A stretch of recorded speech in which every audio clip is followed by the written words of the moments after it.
সুপ্রিয় ছাত্রছাত্রীবৃন্দ, আল-হেলাল আদর্শ ডিগ্রি কলেজের পক্ষ থেকে তোমাদেরকে শুভেচ্ছা এবং স্বাগত। তোমরা জানো আমরা ধারাবাহিকভাবে অনলাইন ক্লাস কার্যক্রমের মাধ্যমে এগিয়ে যাচ্ছি। আজ বিজ্ঞান প্রথম পত্রের অষ্টম অধ্যায় কৃষি এবং কৃষিতন্ত্রের চতুর্থ ক্লাস নিয়ে পাঠ উপস্থাপনায় আছি আমি রায়হান জান্নাত যদু। চলো আজকের পাঠ শুরু করা যাক। এর আলোচ্য বিষয় সরল টিস্যু কি, জটিল টিস্যুর বৈশিষ্ট্য, জাইলেম এবং ফ্লোয়েম টিস্যুর গঠন এবং কাজ, ভাস্কুলার বান্ডেল কি, কত প্রকার এবং তাদের কাজ। তাহলে শিক্ষার্থীরা আজকে আমরা এই বিষয়গুলো নিয়ে আলোচনা শুরু করব।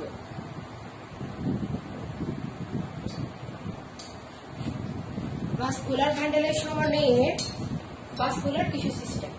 ভাস্কুলার টিস্যু সিস্টেম হচ্ছে কি, ভাস্কুলার বান্ডেলের সমন্বয়ে গঠিত টিস্যুতন্ত্রকে বলা হয় ভাস্কুলার টিস্যু সিস্টেম। ভাস্কুলার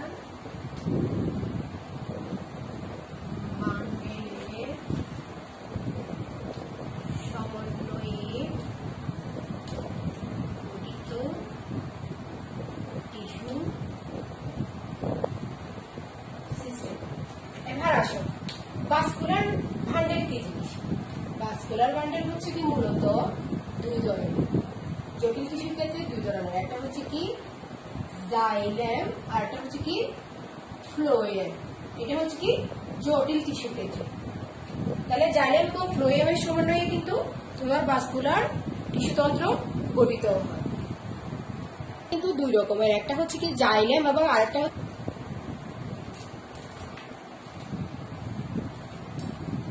দেখো আমাদেরকে জাইলেম এবং ফ্লোয়েম জানতে হলে স্থায়ী টিস্যু কি জিনিস সেটা জানতে হবে। দেখো মানে স্থায়ী টিস্যু কি জিনিস। আমরা এর আগে ক্লাসগুলোতে ভাজক টিস্যু সম্পর্কে জেনেছিলাম। তাহলে আমরা জেনেছিলাম টিস্যু দুই প্রকার, একটা হচ্ছে ভাজক টিস্যু, যে টিস্যুটা বিভাজন ক্ষমতা হারিয়ে ফেলে ওটা স্থায়ী টিস্যুতে পরিণত হয়। তাহলে আমরা জেনেছিলাম টিস্যু দুই প্রকার, একটা হচ্ছে কি তোমার ভাজক টিস্যু, দুই নাম্বার হচ্ছে কি স্থায়ী টিস্যু।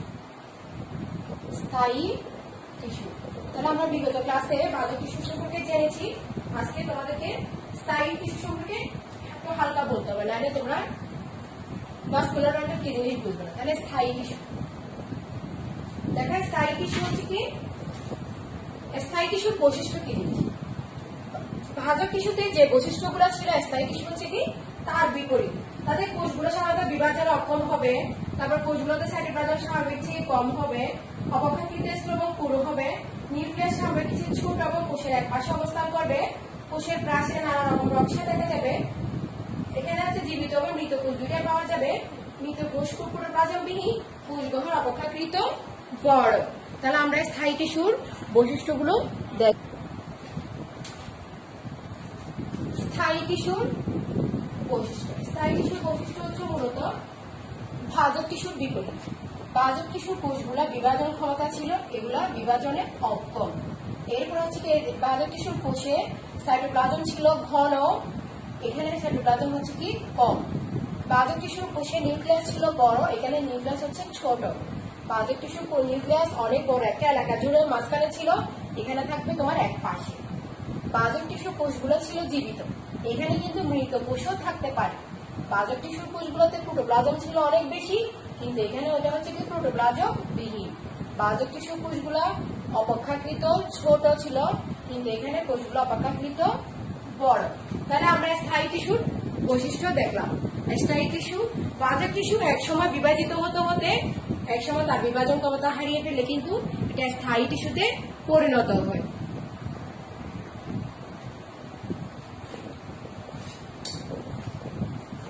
দেখো গঠন এবং কাজের ভিত্তিতে স্থায়ী টিস্যু তিন প্রকার, একটা হচ্ছে তোমার সরল টিস্যু, আরেকটা হচ্ছে জটিল টিস্যু, আরেকটা হচ্ছে ক্ষরণকারী বা নিঃস্রাবী টিস্যু। এবার আসো সরল টিস্যু কি জিনিস। সরল টিস্যু হচ্ছে যে টিস্যুটার গঠন এবং কাজ একই রকম। তাহলে গঠন এবং কাজের ভিত্তিতে সরল টিস্যুকে আবার তিন ভাগে ভাগ করা যায়। সরল টিস্যু হচ্ছে কি গঠন এবং কাজ একই রকম, তাদের গঠন ও কাজ একই রকম। সরল টিস্যুকে আমরা আবার তিন ভাগে ভাগ করতে পারি। সরল টিস্যু আবার তিন প্রকার, একটা হচ্ছে কি প্যারেনকাইমা, কোলেনকাইমা, আরটা হচ্ছে কি স্ক্লেরেনকাইমা। এটা হচ্ছে কি প্যারেনকাইমা, 2 কোলেনকাইমা, কোলেনকাইমা, 3 হচ্ছে কি স্ক্লেরেনকাইমা, স্ক্লেরেনকাইমা। সরল টিস্যু গঠন এবং কাজের ভিত্তিতে 3 প্রকার। এটা হচ্ছে কি প্যারেনকাইমা, কোলেনকাইমা এবং স্ক্লেরেনকাইমা। এবার আমাদেরকে জানতে হবে প্যারেনকাইমা কি জিনিস, কোলেনকাইমা কি জিনিস এবং স্ক্লেরেনকাইমা কি জিনিস।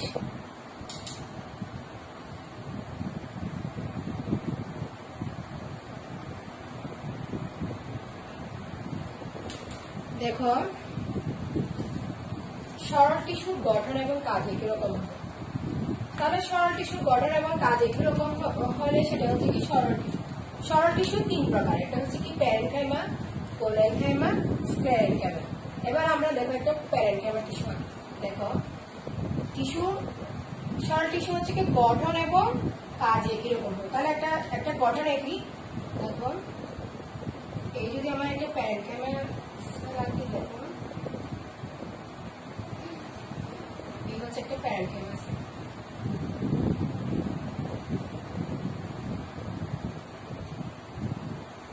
নিউক্লিয়াস, গহ্বর, নিউক্লিয়াস, গহ্বর, নিউক্লিয়াস, গহ্বর। সরল টিস্যু দেখো কোষগুলা দেখতে একই রকম, 3টা সেল কিন্তু একই রকম। কোষগুলোর মধ্যে কিন্তু নিউক্লিয়াস থাকে ছোট, মোটামুটি ছোট, তারপর গহ্বরও থাকে, তবে সাইটোপ্লাজম থাকবে কম, যেগুলো স্থায়ী টিস্যুর বৈশিষ্ট্য। তাহলে দেখো আমরা বলেছি কি সাধারণত স্থায়ী টিস্যু, আমরা জানি স্থায়ী টিস্যু গুলো সাধারণত পুরু হয়, স্থায়ী টিস্যু গুলো পুরু হয়, কিন্তু এই প্যারেনকাইমা টিস্যুর বৈশিষ্ট্য হচ্ছে কি প্যারেনকাইমা টিস্যু গুলো তোমার পাতলা হবে, প্যারেনকাইমা টিস্যু গুলো পাতলা হবে। তাহলে প্যারেনকাইমা টিস্যুর বৈশিষ্ট্য আমরা লিখে ফেলতে পারি, 1 কোষগুলা পাতলা হবে, পাতলা সেল ওয়াল, সেল ওয়াল পাতলা হবে। এই যে এখানে যে তার সেল ওয়াল, এই সেল ওয়ালটা পাতলা হবে। তারপর হচ্ছে কি আর বাকিগুলো হচ্ছে কি স্থায়ী টিস্যুর মতো কিছুটা মিল থাকবে, তবে পুরোপুরিটা। তারপর নিউক্লিয়াস থাকবে, নিউক্লিয়াস ছোট, নিউক্লিয়াস ছোট। তারপর হচ্ছে কি তোমার গহ্বর থাকবে, গহ্বর থাকবে, সাইটোপ্লাজম থাকবে তোমার কম, সাইটোপ্লাজম কম। হ্যাঁ, তোমরা তাহলে প্রশ্ন করতে পারো, আমরা জানি সাধারণত স্থায়ী টিস্যু গুলো পুরু হয়, তাহলে স্থায়ী টিস্যু সেল ওয়াল গুলো পুরু হয়, তাহলে এই সেল ওয়াল গুলো কেন পাতলা? তাহলে এটা কি আমরা বলতে পারবো সরল টিস্যু মানে এটা স্থায়ী টিস্যুর মধ্যে পড়ে? অবশ্যই এটা স্থায়ী টিস্যুর মধ্যে পড়ে। কেন পড়ে? দেখো আমরা সাধারণত যখন কোনো কিছুর একটা বৈশিষ্ট্য আসার জন্য তাকে অবশ্যই অনেকগুলো ধাপ পার করে আসতে হবে। দেখো আমরা যখন একটা সরল টিস্যু সরল টিস্যু থেকে এটা আস্তে আস্তে তোমার প্যারেনকাইমাতে পরিণত হবে,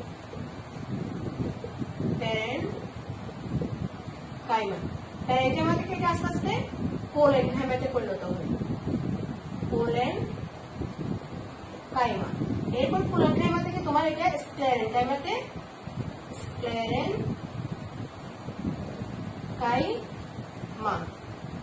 তাহলে দেখো প্রথমে একটা থাকবে ভাজক টিস্যু, এই ভাজক টিস্যু থেকে এটা আস্তে আস্তে বিভিন্ন ধাপের মাধ্যমে কিন্তু সে স্ক্লেরেনকাইমা বা স্থায়ী কোষে পরিণত হয়। তাহলে দেখো প্রথমে সে কিন্তু ভাজক টিস্যু ছিল, ভাজক টিস্যু থেকে সে এই স্থায়ী টিস্যুতে আসে, তাকে এই কয়টা ধাপ তাকে পার করতে হয়েছে। দেখো প্রথমে সে প্যারেনকাইমা কোষে পরিণত হয়েছে, তারপর হচ্ছে কোলেনকাইমা কোষে পরিণত হয়েছে, তারপর হচ্ছে কি স্ক্লেরেনকাইমা কোষে পরিণত হয়েছে। দেখো এই 3টাকে বলা হয় তোমার সরল টিস্যু, এই 3টা হচ্ছে কি সরল টিস্যু। দেখো এই প্যারেনকাইমা সেলগুলো দেখতে তোমার সেল ওয়ালটা পাতলা হয়, তাহলে কেন পাতলা হবে? সে তো আসলে স্থায়ী টিস্যু, পাতলা কেন? দেখো যে কোনো টিস্যু আপনি ইনস্ট্যান্ট বৈশিষ্ট্য পাওয়া যায় না, তাকে তার বৈশিষ্ট্যগুলো পেতে হলে একটা নির্দিষ্ট একটা স্টেপে আগাইতে হয়। তাহলে দেখো ভাজক টিস্যুর মধ্যে যে বৈশিষ্ট্যগুলো থাকবে প্যারেনকাইমার মধ্যে কিছুটা মিল থাকবে, কারণ সে তৎক্ষণাৎ এই ধাপে এসেছে, তাহলে তাদের মধ্যে কিছুটা বৈশিষ্ট্য মিল থাকবে। আমরা দেখেছিলাম ভাজক টিস্যুর কোষগুলো, আমরা যখন করেছিলাম তখন ভাজক টিস্যুর কোষগুলো ছিল পাতলা, ভাজক টিস্যুর কোষগুলো ছিল পাতলা। তাহলে এই প্যারেনকাইমার টিস্যুর কোষগুলোও কিন্তু পাতলা, কোষগুলো পাতলা প্রাচীর, এদের কোষ প্রাচীর পাতলা, এদের কোষ প্রাচীর পাতলা। তাহলে এই দুটার মধ্যে মিল আছে। তাহলে আমরা কি বুঝলাম, কোন একটা কিছু তার নির্দিষ্ট আকারে আসার জন্য তাকে বিভিন্ন ধাপে আস্তে আস্তে আস্তে আস্তে পার করতে হয়। এরপর আসো প্যারেনকাইমার টিস্যু, এরপর আমরা প্যারেনকাইমার পরে আসবো কোলেনকাইমা। এবার দেখো কোলেনকাইমা, কোলেনকাইমা। কোলেনকাইমার বৈশিষ্ট্য কি? কোলেনকাইমার বৈশিষ্ট্য হচ্ছে কি, তোমার প্যারেনকাইমার কোষগুলো ছিল দেখতে একই রকম, কোলেনকাইমার কোষগুলো দেখতে একই রকম। দেখো এই যে দেওয়া একটা কোলেনকাইমার সেল আঁকি আমি, কিন্তু কোষগুলো প্যারেনকাইমার চেয়ে একটু হালকা পুরু হবে। দেখো তাদের নিউক্লিয়াস ছোট হবে, তাদের ক্ষেত্রেও গহ্বর থাকবে, তবে কোষগুলো একটু পুরু হবে। এই যে তাদের সেল ওয়াল গুলো একটু হালকা পুরু হবে, প্যারেনকাইমার চেয়ে একটু পুরু হবে। দেখেছো কোষগুলো হালকা পুরু, তাদের ক্ষেত্রেও। হ্যাঁ, তাহলে তারা প্যারেনকাইমাতে ছিল সেল ওয়াল পাতলা, এদের ক্ষেত্রে সেল ওয়াল আর একটু পুরু, মানে মাঝারি পুরু, কিন্তু প্যারেনকাইমার মতো পাতলা নয়। এরপর দেখো তোমার প্যারেনকাইমার বৈশিষ্ট্য দেখছো। এরপর প্যারেনকাইমার কোষগুলো থাকবে অসম পুরু। দেখো দেখো এটাকে যদি আমি এভাবে আঁকি, একটা প্রস্থচ্ছেদ আকারে আঁকি, দেখো আমি প্রস্থচ্ছেদ আকারে আঁকি, এই দেখো এই প্রস্থচ্ছেদ আকারে এখানে কিছু জায়গায় বেশি পুরু আর কিছু জায়গায় কম পুরু, কিছু জায়গায় বেশি পুরু আর কিছু জায়গায় কম পুরু। এদের ক্ষেত্রে দেখো কিছু জায়গায় বেশি পুরু, আবার কিছু জায়গায় একটু কম পুরু থাকবে। এই জন্য কোলেনকাইমার একটা মেইন বৈশিষ্ট্য হচ্ছে কি, এটা অসম পুরু। এটা হচ্ছে কি অসম পুরু, মানে তাদের ওয়ালটা হচ্ছে কি, তাদের ওয়ালের যে পুরুত্বটা কিন্তু সমান থাকে না। এরপর দেখো, তাহলে দেখো একটা সেল ভাজক টিস্যু থেকে সে কোলেনকাইমা হচ্ছে, কোলেনকাইমা থেকে সে এখন স্ক্লেরেনকাইমা হবে, কোলেনকাইমা থেকে সে স্ক্লেরেনকাইমাতে যাবে।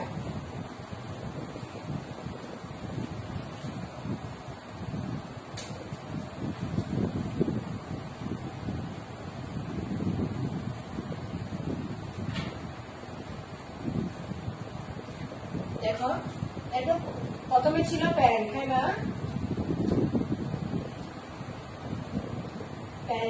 প্যারেনকাইমা থেকে যাচ্ছে কোলেনকাইমা, কোলেনকাইমা, তারপর হবে স্ক্লেরেনকাইমা, স্ক্লেরেনকাইমা। এবার আসো স্ক্লেরেনকাইমা কি জিনিস। স্ক্লেরেনকাইমা আমরা একটা সেল আঁকতে পারি। দেখো এই যদি একটা স্ক্লেরেনকাইমা সেল হয়,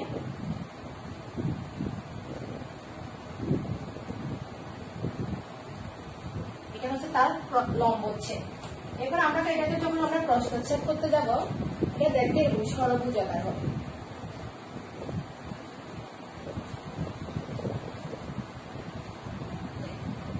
তাহলে এটা অনেক বেশি পুরু, এদের নিউক্লিয়াস নাই বললে ছিল অনেক ছোট, তাদের কোষপ্রাচীর সেল ওয়াল অনেক বেশি পুরু, তাদের সেল ওয়াল অনেক বেশি পুরু, তাদের সাইটোপ্লাজম নাই বললে চলো খুব কম সাইটোপ্লাজম। এগুলো হচ্ছে কি তোমার স্ক্লেরেনকাইমার বৈশিষ্ট্য। তাহলে দেখো আমরা সাধারণত স্থায়ী টিস্যু বলতে সাধারণত স্ক্লেরেনকাইমার টিস্যুকে বুঝাবো, তাহলে আমরা স্থায়ী টিস্যু বলতে সাধারণত স্ক্লেরেনকাইমাকে বুঝাই। স্থায়ী টিস্যু যত বৈশিষ্ট্য আছে সব স্ক্লেরেনকাইমার টিস্যুর মধ্যে আছে, তবে প্যারেনকাইমার মধ্যে একটু কম, কোলেনকাইমার মধ্যে একটু বেশি, স্ক্লেরেনকাইমার মধ্যে একটু আরো বেশি। যেহেতু প্যারেনকাইমা কোষগুলোর মধ্যে তার পুরুত্বটা একটু কম থাকে, সেটাকে আমরা এটাকে জীবিত বলতে পারি। এই সেলের কিছু কোষ জীবিত থাকে, এখানের মধ্যে কিছু জীবিত থাকে আবার কিছু মৃত থাকে, কিন্তু এই সেলে সব কোষই মৃত। এটা জীবিত হতে পারে, মৃতও হতে পারে, আবার এটা এখানে কিন্তু জীবিত। তাহলে দেখতে পাচ্ছ, তাহলে স্থায়ী টিস্যু কিন্তু 3 প্রকার, প্যারেনকাইমা, কোলেনকাইমা, স্ক্লেরেনকাইমা। তাহলে তোমার প্যারেনকাইমাটা আসতেছে, তোমার এই জিনিসটা আসতেছে তোমার সরাসরি প্যারেনকাইমাটা কিন্তু সরাসরি স্ক্লেরেনকাইমা হতে পারবে না। বাজক টিস্যু থেকে তোমার প্রথমে প্যারেনকাইমা হবে, প্যারেনকাইমা থেকে কোলেনকাইমা পরিণত হবে, কোলেনকাইমা থেকে স্ক্লেরেনকাইমাতে পরিণত হবে। এভাবেই একটা স্থায়ী টিস্যুর সৃষ্টি হয়। মূলত স্থায়ী টিস্যু কিন্তু সরাসরি স্থায়ী টিস্যু হতে পারে না, এটা এভাবে ধাপে ধাপে সে স্থায়ী টিস্যুতে পরিণত হবে। দেখো তাহলে এই প্যারেনকাইমা, কোলেনকাইমা, স্ক্লেরেনকাইমা গুলো কোথায় কোথায় থাকে? দেখো, প্যারেনকাইমা গুলো থাকবে তোমার বর্ধনশীল অঙ্গে। প্যারেনকাইমা গুলো সাধারণত জীবিত এবং পাতলা প্রাচীর হওয়াতে তারা এর মাধ্যমে পানি এবং খনিজ লবণ পরিবহন করতে পারবে। কোলেনকাইমা গুলো আর একটু হালকা পুরু হয়, এরা থাকে তোমার অদতক। অদতক মানে হাইপোডার্মিস। এই যে আমরা যখন একটা দ্বিবীজপত্রী উদ্ভিদের কাণ্ড এঁকেছিলাম, যখন এঁকেছিলাম, এই এপিডার্মিসের নিচে একটা স্তর ছিল, যেটা হচ্ছে কি কোলেনকাইমা দিয়ে তৈরি। এটা হচ্ছে তোমার কোলেনকাইমা দিয়ে তৈরি, এটাই হচ্ছে তোমার অদতক। এটা হচ্ছে কি পাতার মধ্য থেকে থাকবে, পাতার মাঝামাঝি স্তরে থাকবে পত্রবৃন্ত। পত্রবৃন্ত যে জিনিস দেখো, এটা যদি পাতা হয়, এটাই হচ্ছে তার বৃন্ত। এই জায়গায় তোমার কোলেনকাইমা টিস্যু থাকে। আর স্ক্লেরেনকাইমা টিস্যু তো জটিল টিস্যু, স্থায়ী টিস্যু। এটি দ্বিবীজপত্রী কাণ্ডের ভাস্কুলার বান্ডল থাকে। এটা যদি দ্বিবীজপত্রী একটা কাণ্ড আঁকি, যদি এখানে তার ভাস্কুলার বান্ডল থাকে, ঠিক এই ভাস্কুলার বান্ডল মাঝামাঝি জায়গায় এখানে তোমার স্ক্লেরেনকাইমা টিস্যু থাকবে। তাহলে আমরা এখন প্যারেনকাইমা, কোলেনকাইমা এবং স্ক্লেরেনকাইমা টিস্যুর পজিশনটা দেখতে পেলাম।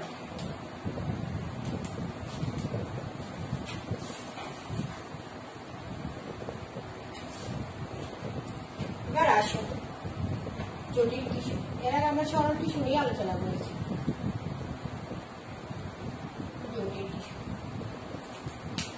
জটিল টিস্যু হচ্ছে কি একাধিক প্রকার কোষ নিয়ে গঠিত। একাধিক কোষ নিয়ে গঠিত।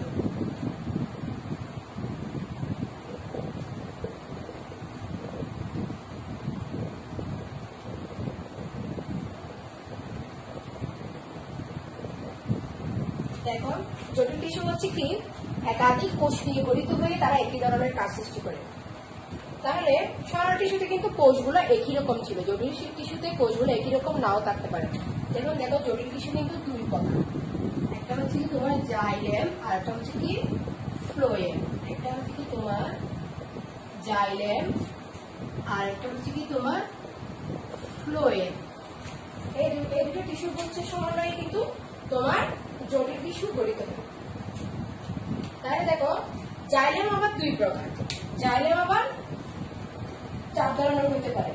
একটা হচ্ছে কি তোমার জাইলেম 4 ধরনের। এক হচ্ছে কি ট্রাকিক, 2 ফেসেল, 3 প্যারেনকাইমা তন্তু,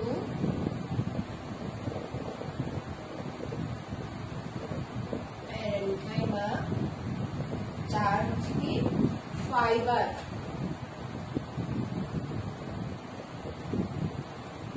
4 হচ্ছে কি তোমার ফাইবার। ফ্লোয়েম 4 প্রকার, শীতনল, সঙ্গী কোষ। তোমার 3 হচ্ছে কি প্যারেনকাইমা, 4 হচ্ছে কি তোমার ফাইবার। দেখো, এই দুটো কিন্তু দুটার ক্ষেত্রে মিল আছে, প্যারেনকাইমা এবং ফাইবার দুটাতেই সেম।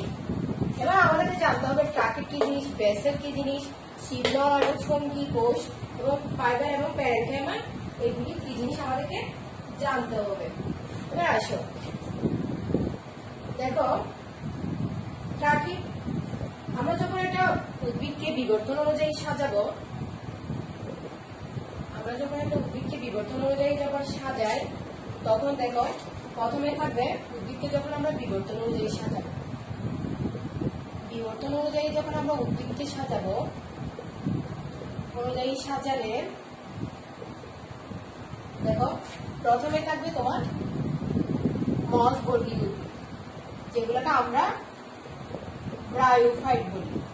এরপর থাকবে তোমার টেরিডোফাইট, টেরিডোফাইট বা ফার্নবর্গীয় উদ্ভিদ, ফার্নবর্গীয় উদ্ভিদ। এরপর টেরিডোফাইটের পরে তোমাদের আসবে জিমনোস্পার্ম বা নগ্নবীজী উদ্ভিদ। এরপর আসবে তোমার জিমনোস্পার্ম বা নগ্নবীজী উদ্ভিদ। নগ্নবীজী উদ্ভিদের পর আসবে তোমার আবৃতবীজী উদ্ভিদ বা এনজিওস্পার্ম বা আবৃতবীজী উদ্ভিদ, আবৃতবীজী উদ্ভিদ।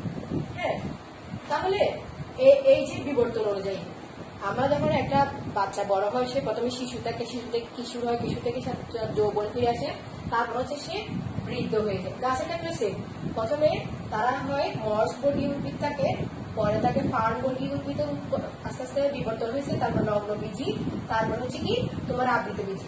আবৃতবীজী আবার দুই প্রকার, একটা হচ্ছে কি একবীজপত্রী এবং দ্বিবীজপত্রী। একটা হচ্ছে কি একবীজপত্রী আর একটা হচ্ছে কি দ্বিবীজপত্রী। মানে উদ্ভিদ থেকে একবীজপত্রী নাকি দ্বিবীজপত্রী। একবীজপত্রী হচ্ছে তোমার সুপারি, নারকেল, আর দ্বিবীজপত্রী হলে তোমার আম, জাম, কাঁঠাল, এগুলো আমরা বুঝবো।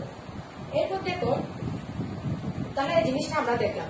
এখন আমরা যখন উদ্ভিদটা আবৃতবীজী, মানে ওখানে মসবর্গীয় উদ্ভিদ বা ফার্নবর্গীয় উদ্ভিদ, এগুলোর মধ্যে কি কোন সেলটা আছে এবং নাই, ওটার উপর ভিত্তি করে এখন আবার ক্লাসিফিকেশন দেখো। তাইলে এই যে আমাদের মানে কাদের ক্ষেত্রে এই জিনিসগুলো কোন কোন উদ্ভিদের ক্ষেত্রে থাকবে আমরা মনে রাখার জন্য জাইলেম, জাইলেম শব্দটা তো যেখানে যে জাইলেম গড়ীয় জল, গড়ীয় জল দেখো, তার মানে এটা হচ্ছে কি জল দিয়ে আমরা মনে রাখবো, জল মানে পানি। জাইলেমের কাজ হচ্ছে কি পানি এবং খাদ্যদ্রব্য পরিবহন করা। জাইলেমের কাজ হচ্ছে কি পরিবহন করবে। সে কি পরিবহন করবে? পানি ও খনিজ লবণ। তাহলে ফ্লোয়েম কি করবে? জাইলেম যদি পরিবহন করে, ফ্লোয়েম ফোর্ট দিয়ে মনে রাখবো, ফোর্ট মানে খাদ্য। সে পাতায় তৈরিকৃত খাদ্য উদ্ভিদের সারা দেহে সঞ্চয় করবে, ছড়িয়ে দিবে। তৈরিত খাদ্য ছড়িয়ে দিবে। তাহলে বুঝতে পারলাম জাইলেম পরিবহন করে, ফ্লোয়েম খাদ্য তৈরি করবে। তাহলে জাইলেম এবং ফ্লোয়েমের কাজ দেখলাম। এবার দেখো তাহলে এই জাইলেম এবং ফ্লোয়েম কোন কোন উদ্ভিদে থাকবে। দেখো মসবর্গীয় উদ্ভিদ বিবর্তন অনুযায়ী যখন একটা উদ্ভিদ ছোট থাকে, মানে যখন মসবর্গীয় উদ্ভিদ থাকে, যেমন ব্রায়োফাইটের ক্ষেত্রে, এই উদ্ভিদগুলোর ক্ষেত্রে তাদের ক্ষেত্রে কোনো ধরনের জাইলেম বা ফ্লোয়েম কোনো কিছুই তাদের থাকবে না। তাহলে তাদের ক্ষেত্রে ফ্লোয়েমও নাই, জাইলেমও নাই, তাদের ক্ষেত্রে কোনোটাই থাকবে না মসবর্গীয় উদ্ভিদের ক্ষেত্রে। এরপর আসে ফার্নবর্গীয় উদ্ভিদ। ফার্নবর্গীয় উদ্ভিদের ক্ষেত্রে কি জাইলেম ফ্লোয়েম দুটাই থাকবে? দেখো ফার্নবর্গীয় উদ্ভিদের ক্ষেত্রে, মসবর্গীয় উদ্ভিদের ক্ষেত্রে কিন্তু জাইলেম এবং ফ্লোয়েম কোনোটাই তাদের ক্ষেত্রে ছিল না, কিন্তু ফার্নবর্গীয় ক্ষেত্রে থাকবে, তবে ব্যতিক্রম। কিরকম ব্যতিক্রম? দেখো তাদের ক্ষেত্রে জাইলেম টিস্যুর ক্ষেত্রে তোমার এই ভেসেলটা থাকবে না ফার্নবর্গীয় উদ্ভিদের ক্ষেত্রে, আর ফ্লোয়েমের সঙ্গী কোষটা থাকবে না তাদের, তাদের এই দুটো জিনিস থাকবে না ফার্ন বা টেরিডোফাইট উদ্ভিদের ক্ষেত্রে। মসের ক্ষেত্রে কিন্তু দুইটাই ছিল না। দেখো যখন তারা ছোট ছিল, ম্যাচিউর ছিল, তখন তাদের জাইলেম এবং ফ্লোয়েম দুইটারই প্রয়োজন ছিল না। আর যখন সে আস্তে আস্তে আর একটু উন্নত হয়েছে, মানে ফার্ন হয়েছে, মানে সে যখন একটু কিশোর হয়েছে, তখন তার এই চারটা উপাদান থেকে ভেসেলটা নাই, এই ফ্লোয়েমের এই চারটা উপাদান থেকে তার সঙ্গী কোষটা নাই। তাহলে ফার্নবর্গীয় উদ্ভিদের ক্ষেত্রে আমরা মনে রাখবো জাইলেমের ভাই নাই, ফ্লোয়েমের সঙ্গী নাই। এভাবে মনে রাখতে পারি। এই জিনিসটা মনে রাখার জন্য আমরা এভাবে লিখতে পারি, জাইলেমের ভাই নাই। তার মানে জাইলেম টিস্যুর তোমার ভেসেলটা নাই, মানে জাইলেম টিস্যুর এই ভেসেল নাই, ভেসেল নাই। আর ফ্লোয়েমের সঙ্গী নেই। আমরা মনে রাখতে পারি ফ্লোয়েমের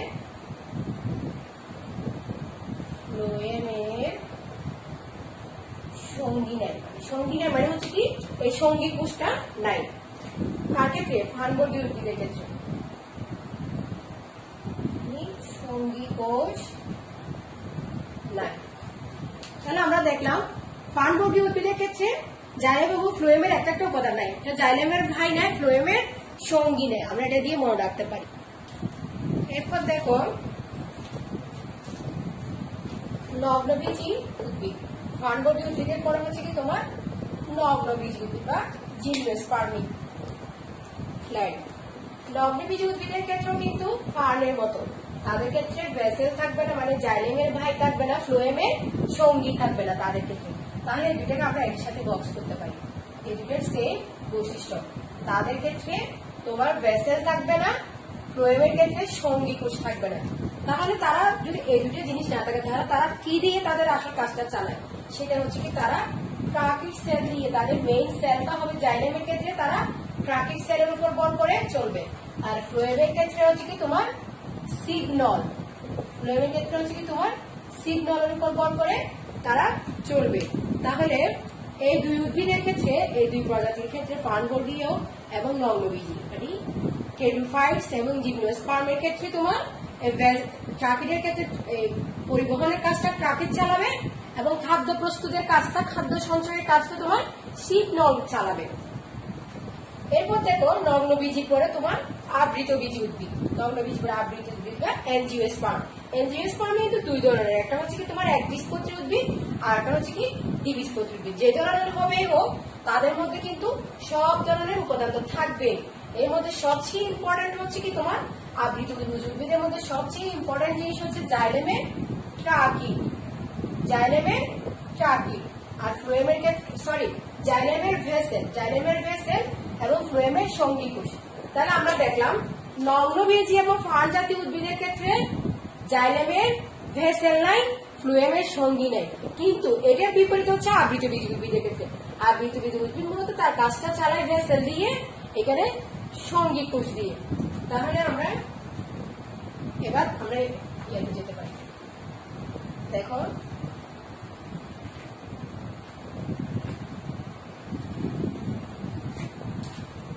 তাহলে আমরা লিখতে পারি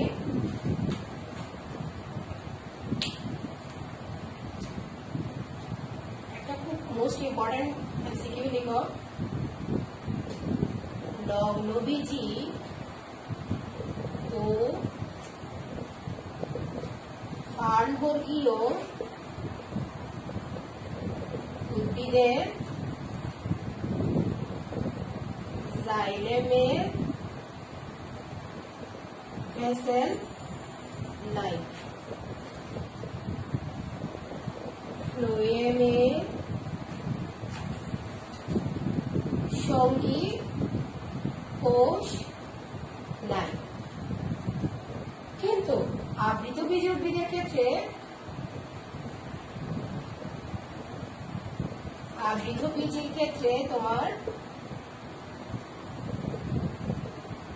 জাইলেমের মেইন কাজটা করবে তোমার ভেসেল, ফ্লোয়েমের সঙ্গী কোষ। এবার আসো আমরা নগ্নবীজী উদ্ভিদ বলতে কোনগুলো জানি, যেমন নিটাম, সাইকাস। নগ্নবীজী উদ্ভিদের উদাহরণ আমরা কি কি দিতে পারি? এক্সাম্পল দিতে পারি। নগ্নবীজী উদ্ভিদের এক্সাম্পল হচ্ছে কি তোমার নিটাম, সাইকাস। তারপর তোমার ফানবর্গীয় উদ্ভিদের উদাহরণ দিতে পারি। তোমার ফানবর্গীয় উদ্ভিদের উদাহরণ দেওয়া যায় টেরিস। এরপর আবৃতবীজী উদ্ভিদের উদাহরণ তো তোমরা নিজেরাই জানো আবৃতবীজী উদ্ভিদ কোনগুলো। এরপর দেখো তাহলে আমরা জানলাম নগ্নবীজী এবং আবৃতবীজী উদ্ভিদের জাইলেম এবং দেখো ভেসেল আবৃতবীজী উদ্ভিদের উদাহরণ আমরা দিতে পারি। দেখো এক্সাম্পল হচ্ছে কি উইন্টারেসি, এই ভেসেলের উদাহরণ উইন্টারেসি। তারপর আরেকটা হচ্ছে কি তোমার উইন্টারেসি, তারপর টেট্রাসেন্ট্রেসি,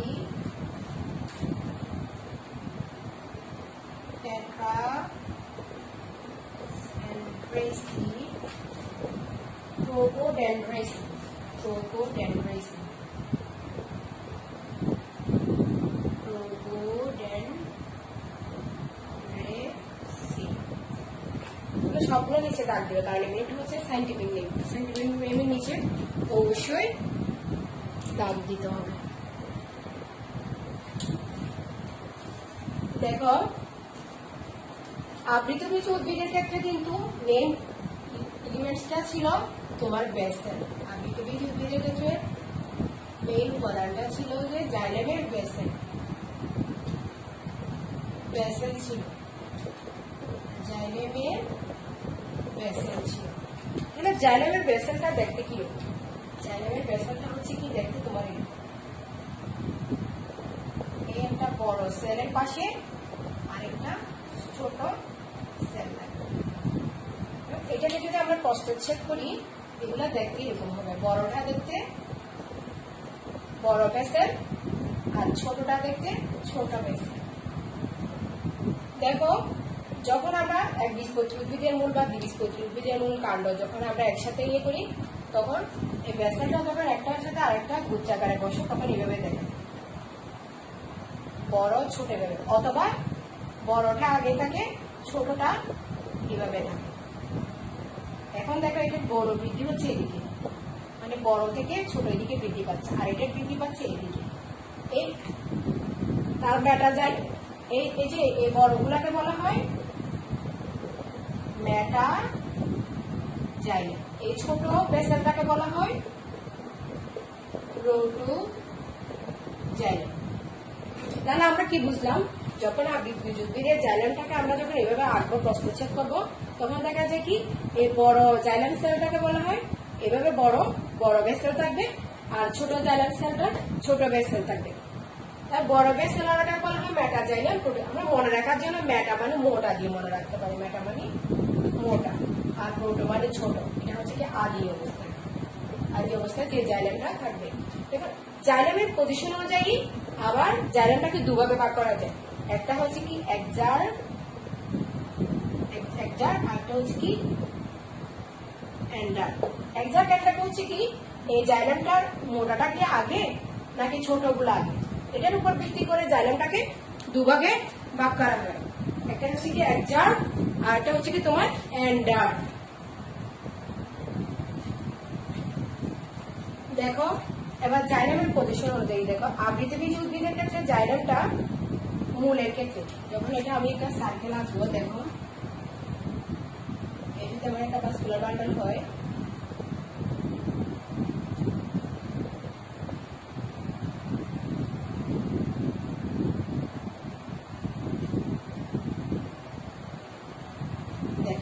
আবৃতবীজ উদ্ভিদের ক্ষেত্রে তোমার মোটাগুলা থাকতেছে ভিতরের দিকে। এটা দেখো এটা এইভাবে বাড়তেছে, আবৃতবীজ উদ্ভিদের এটা এইভাবে বাড়তেছে।